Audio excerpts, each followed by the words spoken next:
Nous sommes le samedi 1er juillet 2023, heureux mois de juillet à vous tous et on est ensemble pour le monde. En 7, on va faire le tour d'horizon de quelques sujets de l'actualité. Nous parlerons dans ce numéro du Mali. La MINUSMA se donne 6 mois pour quitter le territoire.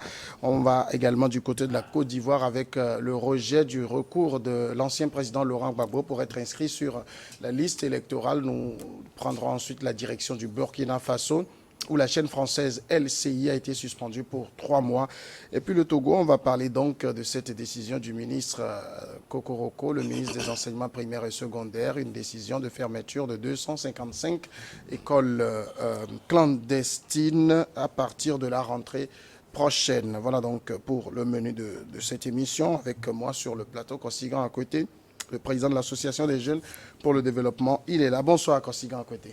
Bonsoir Sam, il y a un moment là. Oui, bonsoir à tous les téléspectateurs de Niveau TV, bonsoir à mon co-débatteur, bonsoir à Lokosa, à Fania, bonsoir à Jules le soudeur à Nanegbe. Merci beaucoup, merci d'être notre invité. Et le co-débatteur, c'est Marcel Agbessinou, il est juriste et journaliste. Bonsoir Marcel Agbessinou. Bonsoir cher Sam, bonsoir à tous nos téléspectatrices et téléspectateurs qui sont présentement branchés et qui nous suivent de tous les coins du globe terrestre, sans oublier nos amis de la diaspora, surtout M. Fiamon, qui nous suit depuis les USA, et sans oublier aussi mon village natal, Scanmin Togo, où on extrait d'arrache-pied. Le village, c'est pas Scan. Non, c'est Sikakondi, Sikakondi. canton de Topli, donc une zone minière. Mais nous... Vous devez être très riche dans la zone. Normalement, mais on ne sait pas, c'est l'ironie du sort. C'est l'ironie du sort. On est un peu pauvre plus qu'avant. Donc, notre richesse, c'est humer la poussière de calcaire et la richesse même être dans la bête. Donc, des extracteurs. Effectivement, je saisis cette occasion pour au moins tourner un regard des autorités de Scanmin Togo et surtout le nouveau directeur qui est là présentement en remplacement de Éric Goulignac. Donc, merci beaucoup. Merci d'être notre invité.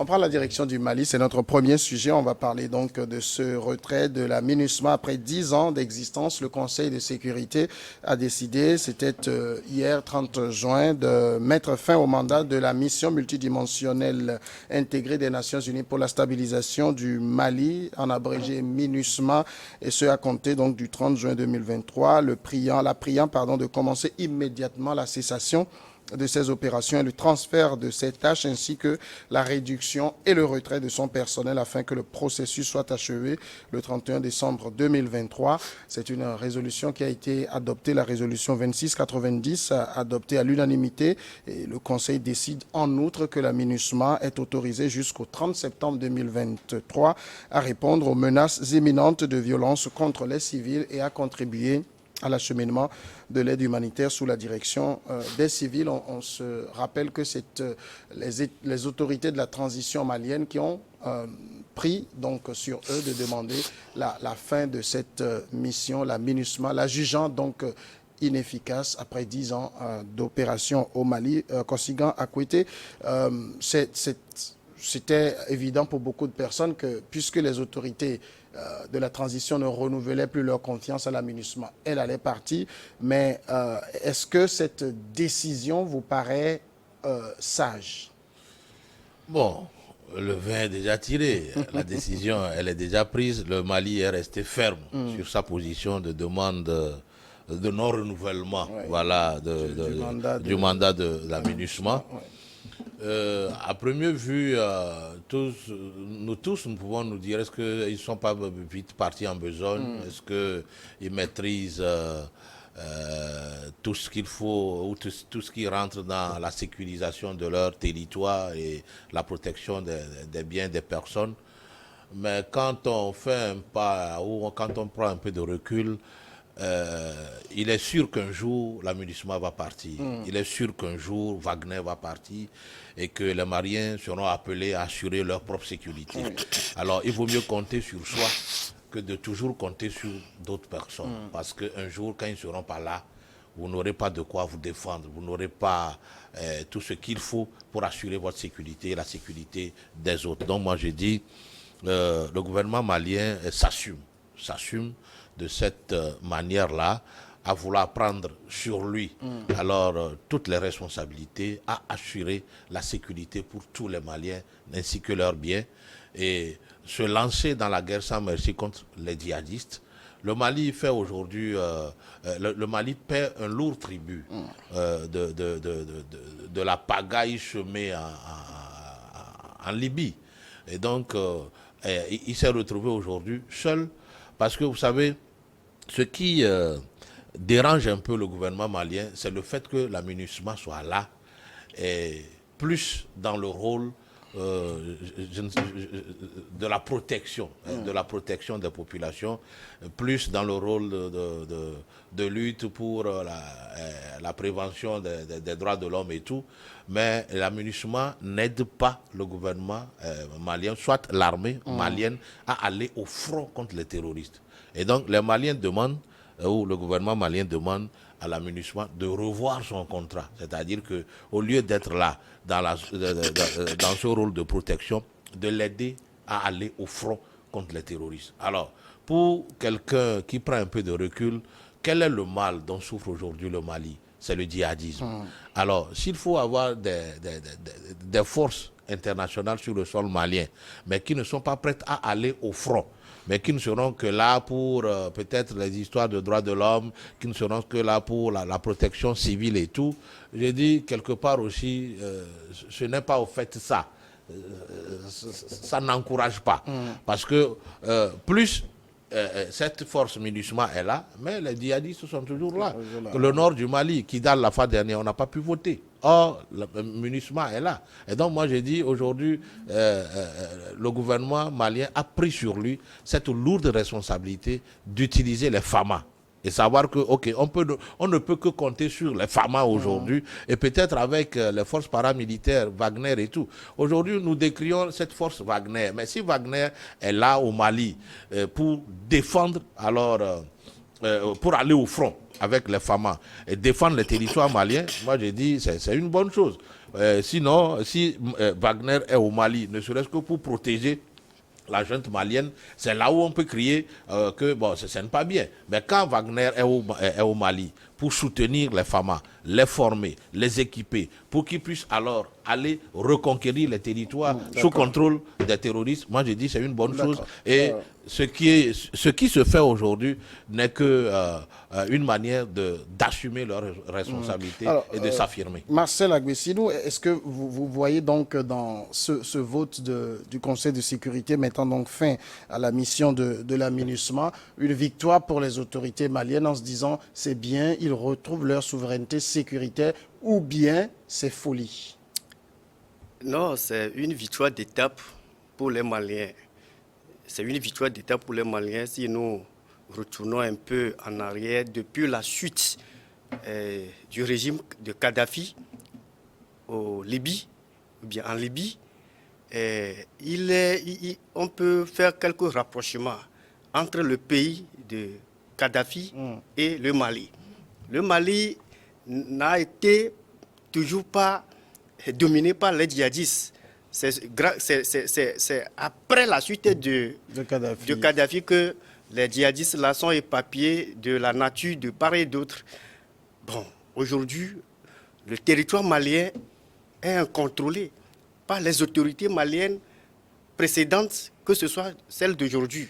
Donc, un État, selon les principes sacro-saints, incarnés par les dirigeants, il faut au moins sauvegarder son intégrité territoriale. Aujourd'hui, le Mali, il y a des Occidentaux qui sont visibles partout. Il y a l'OTAN, il y a la France avec ses troupes, il y a les Africains aux côtés de ces Européens depuis 10 ans. Depuis ces 10 ans, le Mali est toujours frappé. Les Maliens sont toujours décimés. La population malienne est toujours au cœur au ventre. Et jusqu'à ce jour, on ne sait pas avec quel dispositif il faut mettre fin à ce régime des djihadistes. Donc, nous remercions au moins une fois de bon le Conseil de sécurité qui a pris une décision, au moins enfin, très ferme, pour donner un ton de retrait des troupes qui sont cooptées de part et d'autre et baptisées au nom de MINUSMA. Donc, depuis plusieurs années ou bien depuis plusieurs mois, il y a des manifestations anti-MINUSMA au Mali. Il y a des Maliens, les femmes et les hommes qui demandent le retrait, le départ pur et simple de cette mission qui ne fait que, entre guillemets, collaborer avec les djihadistes. On ne sait d'où sortent les djihadistes. On ne sait pas qui les équipe avec des armes très lourdes et sophistiquées face à l'armée régulière. Donc, avec le ministre des Affaires étrangères malien et le régime transitoire, on peut dire que c'est une victoire d'étape aujourd'hui. Si on fait de rétropédalage, si on fait marche arrière de tout ce qui se passe, bien que la MINUSMA est présente aux côtés de la France, aux côtés des Africains, les troupes africaines, mais le mal persiste et demeure toujours. Oui, justement, vous touchez là quand même un point important. La MINUSMA demeure, mais le mal persiste. Kosiga à côté, est-ce que vous ne craignez pas un vide sécuritaire? Il n'y aura pas de vide sécuritaire dans la mesure où il vaut mieux être seul que d'être mal accompagné. C'est tout ce que... au fait, c'est le résumé de la réaction du gouvernement malien. C'est-à-dire que la MINUSMA est là, avec tous les moyens et tout, mais bon... Ils sont plus dans le rôle de protection civile que dans le rôle... Mais cette protection civile aussi est très importante dans le contexte malien aujourd'hui. Mais le contexte malien demande plus d'actions concrètes sur le terrain. C'est-à-dire quoi? Mettre en œuvre des stratégies pour repousser les assaillants. Ça ne sert à rien d'être parmi les djihadistes et continuer pas à protéger les populations et ne pas s'en prendre à ces djihadistes-là. C'est tout ce que le gouvernement malien veut. Et vous allez constater que c'est pour les mêmes raisons que le gouvernement malien a demandé à la force Barkhane de rentrer chez elle. Point, c'est tout. Et c'est la même chose qui était faite au Burkina Faso à côté. Ça ne voudrait pas dire que depuis que les Français sont partis, les Burkinabés ne luttent pas ou n'ont pas de stratégie de guerre contre les terroristes. Pas du tout. Aujourd'hui, pourquoi souffrir du départ de MINUSMA, d'autant plus que la MINUSMA n'a pas pour mission d'aller attaquer les terroristes. Et ils sont là pour protéger les gens. Ça voudrait dire que si demain les FAMA s'organisent bien, peut-être aidés peut-être par d'autres forces, vous savez, quand les terroristes seront mis, il y aura beaucoup de pression sur les terroristes. Je crois que la police, la gendarmerie et autres maliennes peut s'occuper de la protection civile, jouer le même rôle. Et là, les Maliens sauront qu'au fait, par année, voilà, nous avons reconquéri tel nombre de territoires, nous l'avons sous contrôle et je crois que la protection civile sera prise en main par le gouvernement malien. Mais vous savez très bien que, puisque on le rappelle, la MINUSMA s'est déployée au niveau du Mali, c'était en 2013.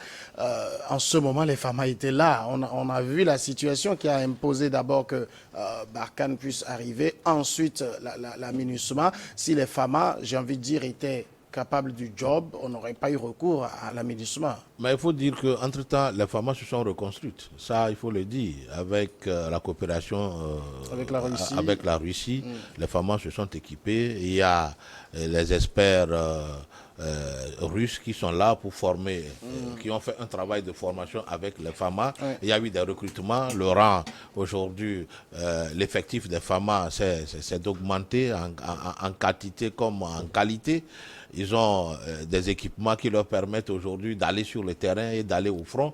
La fois dernière, vous allez constater que le train a roulé de Bamako jusqu'à Kaï, fruit de la sécurisation de tout ce périmètre-là. Alors, si la MINUSMA part aujourd'hui, je crois que les Maliens prendront alors sur eux tout ce qu'il faut mettre en œuvre pour alors mettre hors d'état de nuire les djihadistes. Marcel Agbessino, vous croyez dans les capacités des FAMA à reprendre le contrôle sécuritaire du territoire malien? Oui, je peux affirmer sans embâche que les FAMA, comme vient de dire mon co-débatteur, ils ont eu des moyens très sophistiqués, des arsenals de guerre très lourds, depuis qu'ils ont eu à collaborer avec le Wagner sous la coupole de Vladimir Poutine. L'armée malienne, pas un seul instant maintenant, a douté de sa capacité de guerre, de sa capacité de combattre un ennemi en face. Donc aujourd'hui, avec tous ces moyens, ces arsenals de guerre, le Mali est en collaboration avec une coopération gagnant-gagnante entre la Russie et les autorités maliennes. Le Mali peut toutefois faire face à n'importe quel ennemi, à n'importe quel adversaire de taille. Donc, on peut affirmer que les autorités maliennes, étant donné qu'ils ont eu en amont une formation assez acceptable aux côtés des troupes russes, que ce soit la formation, que ce soit en équipement, l'armée malienne aujourd'hui n'est pas une armée comme les autres en Afrique qui sont toujours exploitées et orientées par la métropole qu'est la France. Donc Mali aujourd'hui, Mali est en train de retrouver, Mali est en train de proclamer son indépendance peu à peu face à l'envahisseur qu'est la France, donc avec son nouvel partenaire qu'est la Russie, le Mali peut toutefois vaincre n'importe quel ennemi, n'importe quel adversaire, n'importe quel colon qui entre guillemets, finance ou équipe les terroristes, selon la version des rues des Maliens. Alors, c'est dans un délai de 6 mois, c'est ce qui a été adopté par le Conseil de sécurité. Il y a des voix, par exemple, la Suisse, le Royaume-Uni parlent d'une précipitation. Certains avaient demandé même 1 an parce qu'il y a beaucoup de matériel à faire emporter, certains matériaux qui doivent revenir à l'armée malienne et tout. Mais les Maliens aussi, les autorités maliennes voulaient un départ assez rapide. Pourquoi on ne laisse pas le temps à cette mission de déménager comme vous allez constater que qu'il vous souvienne que l'armée, le gouvernement malien s'en est pris sérieusement aux organes onusiens et notamment l'amunissement sur des rapports concernant les droits de l'homme, les droits humains.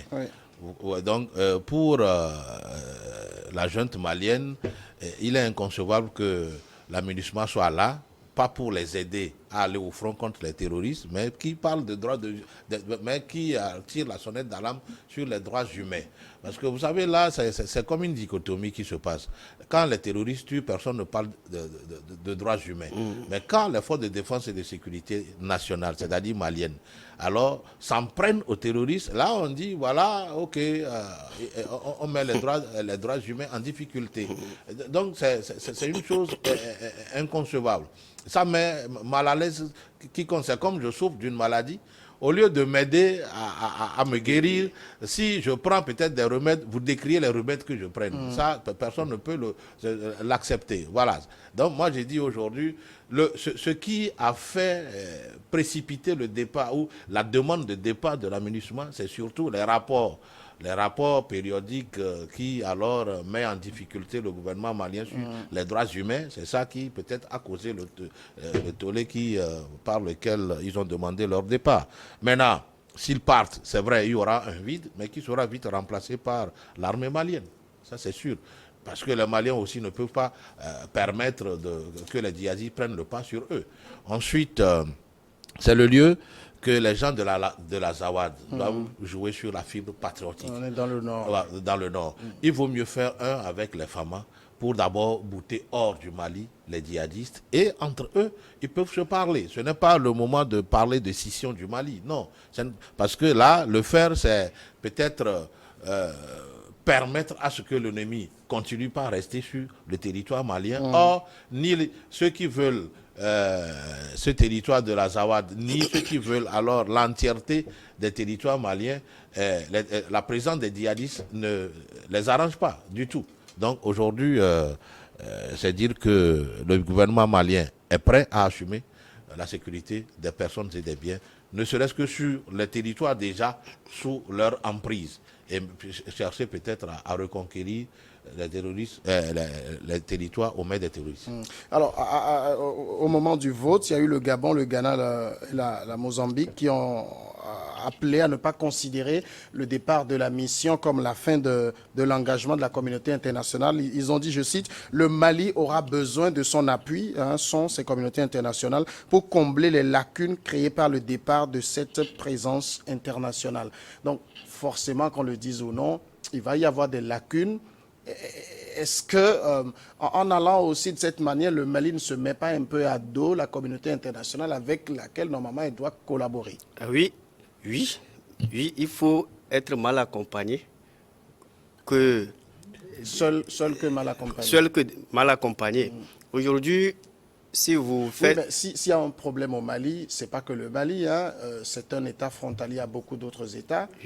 Oui, qui regardent de très près ce qui se passe dans le pays aussi. Ce que je voudrais dire, entre-temps, le ministre des Affaires étrangères, ou bien le Premier ministre, par intérim, était au niveau de la tribune des Nations Unies, et il a tenu un discours poignant, que les autorités maliennes ont des preuves relatives au financement des terroristes par la France. Donc, c'est l'une des causes de la précipitation, de la demande de la précipitation de cette mission qu'est la MINUSMA. De deux, le Mali, d'ici peu, va organiser des élections présidentielles. Et pour organiser une élection présidentielle, il faut au moins baliser le terrain, avoir une armée nationale redoutable, redoutée, qui peut toutefois faire face à des adversités. Mais si la munition, la MINUSMA, est toujours sur le sol malien et peut-être Assimi Goïta serait candidat, il y a quelque chose, peut-être que on peut encore parler du renversement du régime malien. C'est ce que les Maliens voient de loin et ils demandent très rapidement le retrait précipité de la MINUSMA.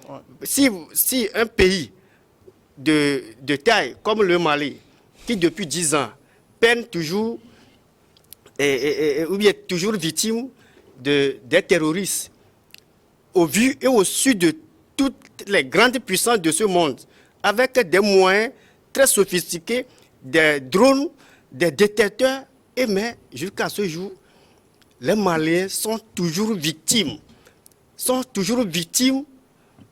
devant ces Occidentaux.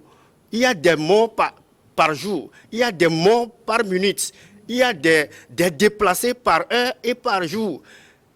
Vous n'êtes pas sans savoir que le 18 juin 2023 ont eu lieu le référendum. Et certaines zones ou bien certaines grandes villes comme Gao, Tombouctou, on n'a pas pu voter là-bas. Mais la MINUSMA est toujours là. Mais quel est finalement leur rôle s'ils n'arrivent pas à protéger Vous savez très bien que la MINUSMA aussi travaille sous un mandat précis. Si le mandat ne s'étend pas dans ces opérations-là, elle ne va pas aller à ce niveau. Si tel est le cas, les autorités maliennes ont le plein droit de demander un retrait très précipité et sans condition à compter de ce jour jusqu'au 31 décembre prochain. 2023, d'accord. On va passer au second sujet. Nous prenons la direction de la Côte d'Ivoire pour évoquer ce rejet donc, du recours de l'ancien président Laurent Gbagbo sur les listes électorales.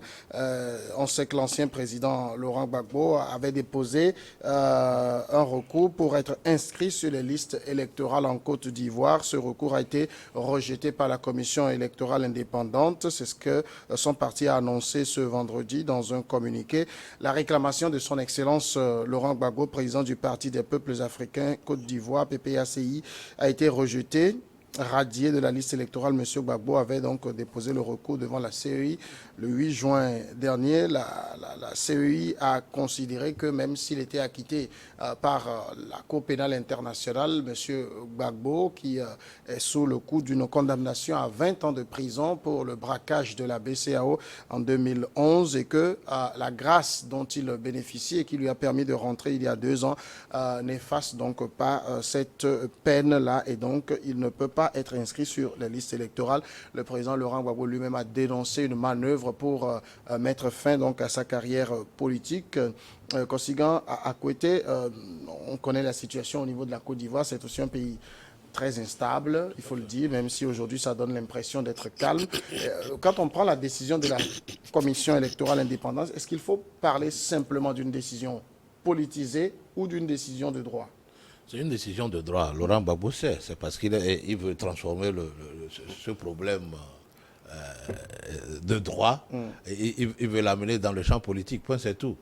Mais je crois que ce devait être un travail de conciliabule entre le camp Gbagbo et le camp au pouvoir, parce que c'est vrai qu'il a été, je crois, gracié. Oui. Et il faut qu'il soit amnistié pour retrouver ses droits civiques. Donc, il va falloir que, au lieu de prendre le canal de la communication et des médias pour peut-être jeter des discrédits sur ce qui se fait au niveau de la CEI, il vaut mieux rentrer dans les discussions de couloir avec le pouvoir en place et les autres partis politiques pour que voilà un consensus puisse être trouvé et que lui et Blegoudé et tous les autres qui ont maille à partie avec la justice ivoirienne puissent alors retrouver leur droit civique pour pouvoir être inscrits sur les listes. Sinon, par médias interposés, la CEI va toujours se justifier parce qu'il a le droit. De son côté, n'oublions pas que Gbagbo a été condamné à 20 ans de prison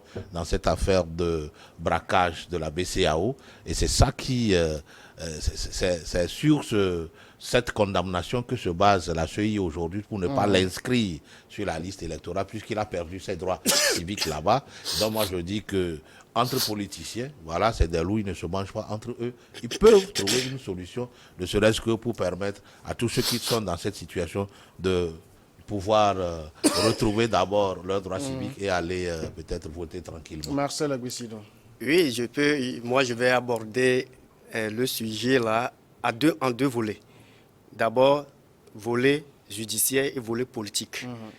Volet judiciaire, je peux dire que tout homme qui a été présumé ou bien coupable et a été condamné doit purger sa peine.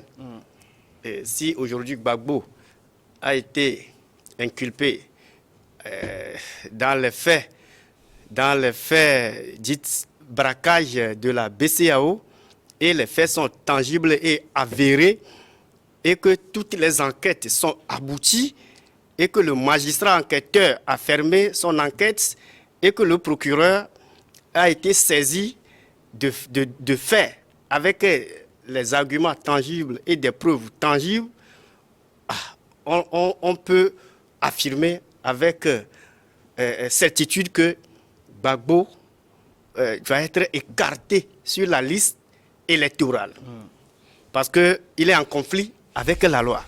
Toute personne qui est en conflit avec la loi, sans amnistie, sans discussion politique, la justice doit faire son travail au cas par cas et jusqu'à arriver à son terme. C'est ce que je suis en train de voir au niveau de la Côte d'Ivoire, de Ouattara aujourd'hui. Si on reste d'abord sur cet aspect judiciaire que vous avez évoqué, l'ancien président estime que le procès dont il est question ici, il n'a jamais été convoqué pour ce procès-là et le jugement ne lui a jamais été notifié. Est-ce que ça a une quelconque valeur, un tel jugement qui n'est pas notifié à l'accusé? Est-ce que ça a une valeur juridique? Ça peut lui être opposable? Oui, à ce niveau, si le mis en cause a évoqué avec toutes les preuves que le jugement de sa condamnation ne lui a pas été notifié. C'est ce qu'il dit. Et jusqu'à ce jour, les autorités maliennes, et autant pour moi, les autorités ivoiriennes continuent par affirmer que Gbagbo a braqué La BCEAO, donc on peut dire que c'est un montage ou bien c'est quelque chose qui a été monté de toutes pièces. Donc là, d'où votre deuxième argument. Maintenant, voilà, l'argument voilà politique. mon deuxième argument, disant que c'est un coup politique dans la mesure où Gbagbo a été incarcéré à la CPI durant plusieurs années. Et avec la bataille judiciaire les batailles judiciaires qui ont eu lieu à la CPI, avec son frère, son enfant Blegoudé, et finalement, ils ont été acquittés parce que c'est un crime. Hein, si on parle de crime, on parle d'acquittement. Si on parle de simple fait, on parle de délit. Donc, ou bien non-lieu. Si c'est délit, on parle de non-lieu. Donc, Gbagbo, aujourd'hui, quoi qu'on dise, quoi qu'on fasse, c'est un poids lourd dans l'échiquier politique ivoirienne. Et il n'est pas une personne, c'est comme si c'est un menuisier. Un menuisier ne cesse jamais de scier le bois. Gbagbo n'a jamais accepté de tirer ou bien d'accepter sa retraite politique de son retour au bercail. Donc il croit toujours à la possibilité d'être président de la République un jour en Côte d'Ivoire. Donc raison pour laquelle il a transformé son parti là, l'Est-Parti, il a encore baptisé sous d'autres noms. Donc il est toujours actif à combattre le régime qu'il a envoyé là-bas à la CPI.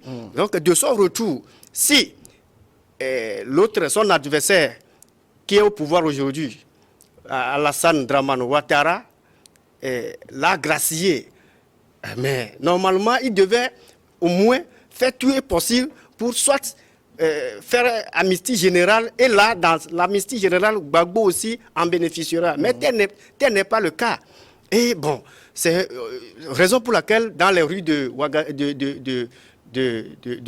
d'Abidjan et partout, les gens estiment que c'est un coup politique, pour l'écarter des jours électoraux qui sont à l'horizon. D'accord. Alors, en même temps, il s'agit de Laurent Gbagbo, c'est l'une des trois personnalités politiques les plus importantes de Côte d'Ivoire. On ne peut pas ne pas voir le coup politique derrière cette décision. Non, je crois que Gbagbo a voulu jouer sur cette fibre politique, ne serait-ce que pour pousser peut-être l'appareil judiciaire ivoirien à peut-être revoir un peu comment l'aider à retrouver alors cette droit civique. Mais moi j'ai dit, Gbagbo ne peut pas dire que ce n'est qu'un moyen du droit qu'il utilise aujourd'hui pour pouvoir retrouver ses droits civiques. Sinon, Gbagbo devrait rentrer plus tôt en Côte d'Ivoire.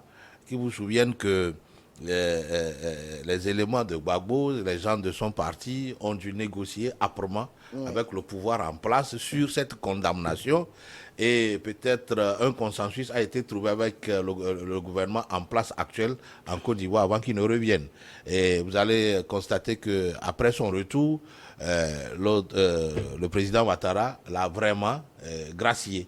C'était une décision de grâce qui a été prononcée par le président à l'encontre en faveur de Gbagbo. Maintenant, si Gbagbo veut aller au-delà, moi je crois qu'il doit prendre la coulisse pour négocier directement avec le pouvoir ses droits civiques. D'autant plus que lui-même il a dit qu'il est prêt à aller à la retraite politique et à donner peut-être plus de chance à la jeunesse pour le remplacer et devenir peut-être un conseiller à ceux qui vont prendre les rênes de son parti. Et donc c'est le moment de discuter. Il lui-même, c'est quelqu'un qui aime le dialogue, c'est quelqu'un qui aime se mettre autour de la table pour discuter des questions épineuses. Voilà, si ça lui tient à cœur d'être sur la liste électorale, il n'a qu'à prendre les couloirs de discussion avec le pouvoir, aider peut-être avec les autres pontes politiques ivoiriennes. Et voilà, un consensus serait trouvé avec Alassane Ouattara, d'autant plus que le président Ouattara même est un artisan de paix et de réconciliation. Voilà, on peut le mettre dans le paquet de réconciliation et le faire pour Gbagbo et tous les autres qui aujourd'hui souffrent de ce problème-là. Mais on se rappelle, après le retour de Laurent Gbagbo, on a vu quelques semaines après les trois personnalités, Laurent Gbagbo, Henri Konan-Bédié, Alassane Ouattara, s'afficher, tout sourire. Ça donnait des airs de début de réconciliation. Et puis patatras, cette affaire survient, qui risque naturellement d'envenimer le climat politique ivoirien. Effectivement, ça envenime le climat politique et la cohésion nationale entre les Ivoiriens. Et ce qui reste aujourd'hui, si vous permettez, je peux faire ce rapprochement, ce qui reste aujourd'hui à la France, la nation fidèle qui reste aujourd'hui à la France, c'est la Côte d'Ivoire. Mais si la France perd la Côte d'Ivoire, c'est fini pour cette grande métropole qui est la France. Donc, qu'est-ce qu'il faut faire pour empêcher les ténors, les ennemis de la France en Côte d'Ivoire, qu'est Gbagbo Laurent? C'est juste pour l'empêcher peut-être de revenir politiquement et médiatiquement. Donc, il faut trouver quelque chose comme stimulus pour déclencher la réaction du gouvernement ivoirien. Donc, Gbagbo aujourd'hui, il sait effectivement que ce qu'on est en train de monter contre lui, c'est une scène. C'est une scène sous les tropiques. C'est une scène sous les tropiques dans la mesure où on ne lui a pas notifié le jugement, le condamnant, et on ne lui a pas notifié, même si il est en exil entre-temps. Au moins, son conseil devait être sur le terrain, son avocat, etc. Donc, c'est un jugement qui a été, peut-être, c'est une audience qui a été faite peut-être dans les coulisses, on ne sait pas. Donc, pour retrouver ses droits civiques et électoraux peut-être, Gbagbo doit laisser la justice faire son travail. Sinon, si on ne sait pas faire, l'on parlera que il y a l'ingérence et l'influence de la justice. Il faut au moins donner l'indépendance, reconnaître l'indépendance des tribunaux aussi. Est-ce qu'ici, la justice peut encore faire quelque chose parce qu'il a été gracié, le reste, il faut des discussions politiques pour peut-être une amnistie? Effectivement, donc, étant donné qu'il refuse, il n'est pas d'accord de ce qui s'est passé, le condamnant à 20 ans de prison parce qu'il a braqué la BCAO. Gbagbo, jusqu'à preuve de contraire, il clame son innocence. Donc quelqu'un qui a clamé son innocence, on ne peut pas le condamner comme ça à Essinilo, sans baser sur des pistes solides, sans se référer à des preuves tangibles. Et donc la mise en cause, jusqu'à ce jour, il refuse d'abord, il clame son innocence et il n'y a même pas de la notification de jugement qu'il a condamné. Donc, à ce jour, si Ouattara veut l'apaisement de la Côte d'Ivoire et la cohésion, la fraternité, le dialogue entre les Ivoiriens, il doit repenser une et plusieurs fois pour trouver la porte de sortie, parce que lui aussi, d'ici peu, bientôt, il va au moins terminer son troisième mandat qui a fait couler beaucoup d'encre là-bas en Côte d'Ivoire, et lors de sa retraite politique aussi, qu'il soit aussi accepté par les tribunaux facilement que d'être poursuivi. Alors, un Laurent Gbagbo non électeur, c'est aussi un Laurent Gbagbo non éligible. Est-ce que ça n'aura pas d'impact sur son parti, le PPACI? Non, pas du tout, parce que moi j'ai dit Gbagbo a encore beaucoup d'opportunités à revenir sur la scène politique. Supposons que, passé les élections locales et qu'on en arrive aux élections législatives et que son parti a peut-être une majorité à l'Assemblée nationale, je crois qu'on peut remettre le compteur à zéro en trouvant peut-être le cadre dans lequel on peut trouver une amnistie pour Gbagbo pour qu'il redevienne éligible. Parce que vous savez, quand un parti politique a la majorité à l'Assemblée nationale, oui, il peut faire beaucoup de choses. Donc moi j'ai dit, Gbagbo n'a pas encore dit son dernier mot. Si aujourd'hui on ne trouve pas une solution pour lui, pour les élections locales, il a encore de beaux jours devant lui. Il y a les négociations de la réconciliation conduites par, je crois, Kakabe. Voilà. Cette dynamique n'est pas encore suspendue. On peut aussi l'inclure dedans. Mais dire que cette histoire de notification de jugement et de décision de justice, je crois que ce n'est qu'un moyen qu'ils utilisent avec ces avocats parce que je me souviens que ces avocats ont participé de bout en bout à ce procès. Je ne sais pas s'ils ont fait appel ou pas. Et donc, aujourd'hui, Gbagbo n'a pas encore dit son dernier mot. Les fenêtres ne sont pas encore fermées sur lui. Peut-être si les élections locales se passent, même si Gbagbo ne va pas aux élections, ne participe pas, ne vote pas au cours des élections locales, il y a les législatives et les présidentielles qui sont devant. Tout reste encore à jouer. Mais ça ne change rien à l'aura qu'il a. Pas du tout. Il a déjà un parti politique. Et il peut haranguer la foule. Il peut alors mettre toutes les stratégies politiques en place, ne serait-ce que pour alors arrimer les Ivoiriens à leur politique, qu'est-ce que je voudrais dire, à leur projet de société, pour que voilà, ils aient plus de maires que peut-être le RHDP. Et pourquoi pas, quand on va en arriver aux élections législatives, Gbagbo aussi peut encore aider alors son parti à avoir beaucoup de députés à l'Assemblée nationale. Ce n'est pas parce qu'il n'est pas sur la liste électorale, il ne peut pas faire campagne. Ce n'est pas parce qu'il n'est pas sur la liste électorale qu'il ne doit plus faire de la politique. Voilà, donc il a tous les moyens possibles pour alors se faire revenir dans la scène politique. Donc quand lui-même il dit que c'est une décision dans laquelle on tente d'en finir avec sa carrière politique... Non, c'est trop tôt. Gbagbo, vous savez, Gbagbo, c'est un politique fin. Il sait ce qu'il fait. Peut-être qu'il ne veut plus aller dans les couloirs de négociation ou peut-être il veut donner un coup de balai, un coup de pouce à la discussion de coulisses. C'est pourquoi il a pris un peu la presse, ne serait-ce que pour fouetter l'ego d'Alassane Ouattara qui peut-être, pour finir avec tout ça sur la scène internationale, va pouvoir prendre la décision d'amnistie. Voilà, c'est tout. Donc, moi, j'ai dit aujourd'hui, Gbagbo sait qu'il n'a pas encore perdu son éligibilité, qu'il peut à tout moment alors la retrouver. Alors au moins Laurent Gbagbo, il y a quand même une décision, il n'y a pas que du mauvais dans la justice ivoirienne le concernant, il y a quand même une décision qui peut-être va dans son intérêt, c'est que la justice a prononcé son divorce avec son désormais ex-femme Simone Eivé. Les deux sont officiellement divorcés, mais le divorce a été prononcé aux entiers dépens de Laurent Gbagbo, qui divorce prononcé donc pour lui pour adultère.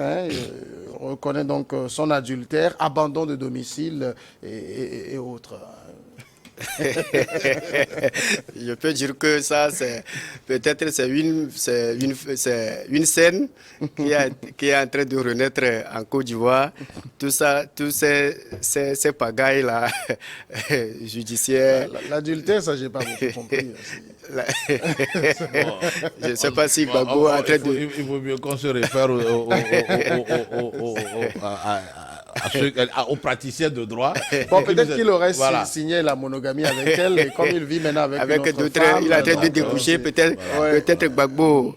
Je peux dire que Gbagbo est en train de découcher peut-être avec d'autres femmes, raison pour laquelle sa femme... C'est aussi que les gens réfléchissent à cette histoire d'aller signer monogamie. Là, il faut faire attention. Oui, c'est un épée de Damoclès que les hommes traînent partout. Raison pour laquelle il faut être comme les musulmans. Au moins tu déclares immédiatement que tu vas te marier au moins 4 ou 5 femmes, c'est mieux. C'est-à-dire que déjà prendre, comment on l'appelle, au lieu de prendre la monogamie, on prend la polygamie pour être à l'abri. Donc, moi, les femmes ne vont pas être contentes de nous. Donc, on va pas aller plus loin. Je peux revenir un peu pour dire que tout ce qui se passe en Côte d'Ivoire au nom de Gbagbo, ça constitue d'abord la pré-campagne pour le parti de Gbagbo. Ouais, le PPS. Merci beaucoup. Oui. On va marquer la pause, 10 minutes pour suivre le journal ensemble et on sera de retour pour la deuxième partie.